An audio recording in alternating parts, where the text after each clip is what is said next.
C'est vrai que les week-ends reviennent quand même souvent, il faut les occuper, il faut se battre.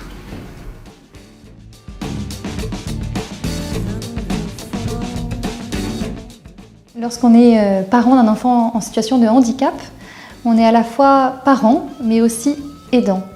Et voilà, Nouveau Souffle qui vient en soutien des personnes aidantes a donc passé un partenariat avec Avenir APEI pour proposer aux parents qui le souhaiteraient de pouvoir se rencontrer et échanger sur leur situation.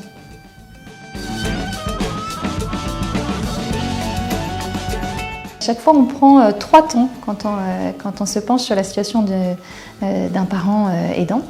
D'abord, on prend le temps de l'écoute, donc c'est un effet de groupe de parole.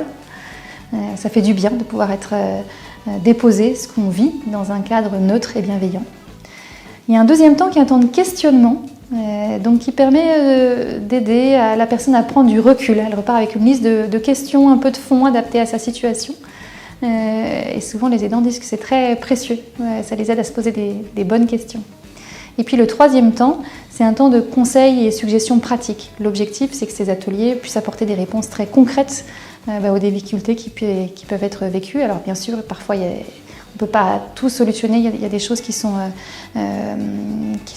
pour lesquelles les solutions ne sont pas évidentes en termes de prise en charge, mais on va pouvoir aborder tout un registre qui peut être lié à des questions de communication avec l'enfant, avec les professionnels, avec l'entourage, qui peut être lié à des décisions sur des changements de prise en charge, qui peut être lié à la gestion d'émotions, la gestion de stress, qui peut être lié à la question de l'organisation, de la gestion de la fatigue et du ressourcement. On n'est pas seul et que parfois, même quand on pense qu'il n'y a pas de solution, si, il y en a peut-être une qui existe quand même. Le groupe, pour moi, a joué un rôle de psychologue de groupe. Le fait que chacun ait un temps de parole long pour expliquer sa situation, je pense que c'est très important parce que dans certains groupes, même de parole, chacun parle 5 minutes. Et puis le fait que chacun puisse réagir, donner éventuellement des conseils. On n'est pas le seul à avoir un problème, parce que parfois on a tendance à être un peu isolé, les difficultés de notre propre enfant par rapport à son handicap, et donc finalement d'arriver un peu à relativiser quelque part ces difficultés.